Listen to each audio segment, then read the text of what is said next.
So the prophecy of Jacob Wetterling and Nathan Breeze, like I said, it's a message against authoritarianism and a message against religious hypocrisy.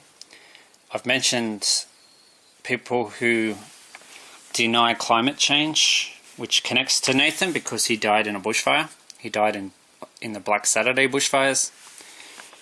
Interestingly, the date that I underlined here, Wednesday 14th of February, Valentine's Day, Ash Wednesday, turned out to be the date of a mass shooting in Florida. And yeah, it's just another mass shooting in America, isn't it? Religious hypocrisy. Something I haven't mentioned is the people in the Republican Party, the gun lobby in America, who just refuse to bring in any kind of gun law reform. Well, that's really bad religious hypocrisy right there. You got people right now who are very keen to demonize Muslims and say that they're a big threat to everybody. But when it comes to what's killing people by the dozen in America, like every second month, there's another shooting. There's another stack of people killed and injured. The injuries then inflicted on the survivors are life-changing and horrifying from this kind of gun too. Don't forget that. The lucky ones arguably are the ones who die. You know, it's disgusting that people can sit back and just let it keep happening, and yet they call themselves Christians and say they care. Well, it could have fooled me.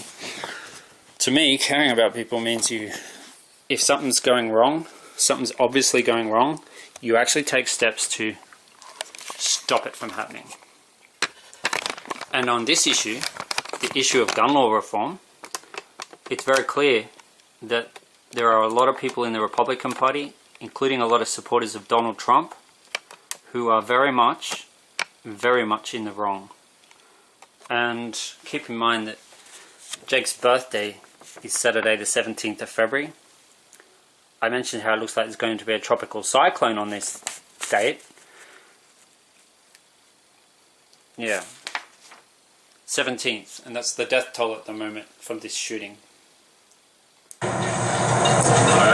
Alright, so there you have it. The very sad news from the Broward County Sheriff, Scott Israel, confirming what we reported just a little while ago, 17 confirmed dead. He said 12 of those dead, presumably mostly students, but he didn't spell that out. 12 were shot and killed in the building, in the school building. 2 were killed outside, just outside, he said, of the building. 1 on a road, on a street right near that school. And 2 had been transported to hospital injured, but unfortunately they died in hospital. That's 17 confirmed dead. The sheriff did not know how many people were injured, although earlier he said at least 14 had been transferred to local hospital. He also provided for the first time specific details on Nicholas Cruz, the suspect, 19 years old, born September 1998, expelled for disciplinary reasons from this high school.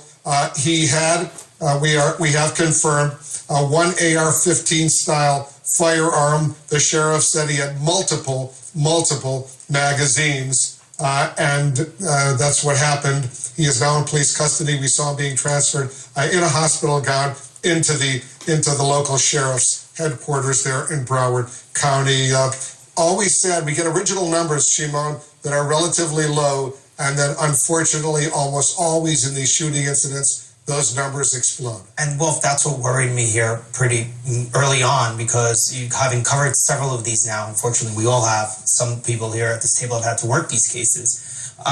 This is what usually happens in these types of situations, and that is when what you're dealing with is much worse than what you're being told initially. You know, we were getting all sorts of numbers, low numbers initially, but everyone was saying be careful because we still haven't searched the entire building. I will say to you, we learned a lot there in that press conference. You know, the sheriff there kind of rushed, but he gave us a lot of details. Social media, they already know a lot about the shooter here, the suspect, his social media seems to be factoring in all of this. They've gone through it, and the sheriff there seemed to be concerned of some of the things that they have found on his social media.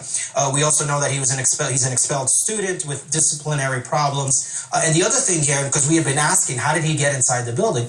Well, the sheriff there said the shooting started outside.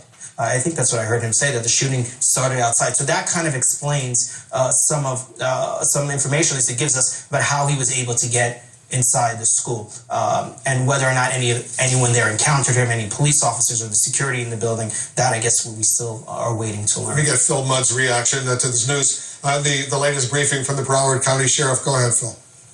Let me pick up on something that Shimon said about shootings outside and about the number of victims, the size of the magazine, the fact that he had an AR-15. This isn't someone, in my judgment, who went in with a specific grievance against an individual. I'm going to wager he didn't even know everybody he killed.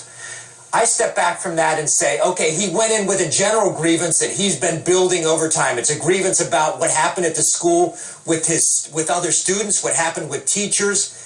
If he went in with that kind of general grievance that he was working on over time, he's going to have left a trail. That trail is things he said on Facebook, that places that he followed on the internet, people he spoke with. When you're killing that number of people, some of whom you don't even know, that's got to be a grievance that's built up over time. And again, that tells me that he's left a trail that explains why he had such a grievance that led him to kill people that he wasn't even familiar with. You know, Josh, the social media aspect that the sheriff just discussed, that's going to help authorities build a case and learn from this, how this exploded the way it did. It is, and you always hope that the subject is going to be cooperative, that you're going to be able to elicit information that will help you determine the motivation, who else may have been involved, and all the details that you want in building a case. Absent that, it is a potential gold mine to have the social media accounts, Facebook, I imagine, with him in custody and now the evidence that they're building, it won't be that difficult to then serve legal process on those providers in order to gather the information that may have, again, help explain why he did what he did. Will they be able, Tom, to go through all of his social media and learn from that? Well, they'll be able to learn what he put on that, not necessarily that that's true or what he was really thinking. But, if he made postings on there that I hate school, the problem you see, when you hear if you see something, say something, how many 18-year-olds post, I hate school, I hate my history teacher? It doesn't mean they're all going to go out and start, killing them. If I go back to one other point about the discrepancy in how many people are dead in this situation, part of the reason that you had that low number for so long is that when the police go in to search the building and rescue people, if people are just clearly dead, they bring in the medical examiner, pronounce them dead in the school, and let them stay on the floor now pending the crime scene investigation. The Sandy Hook investigation, some of those students were on the floor for 24 hours. The Colorado theater shooting, many of those victims were on the theater floor for 18 hours. So this is typical of, if you clearly have a deceased person, that they may just let that person stay. And therefore, the count is how many went to the hospital, how many stretchers came out of the building, 14, 15, 17,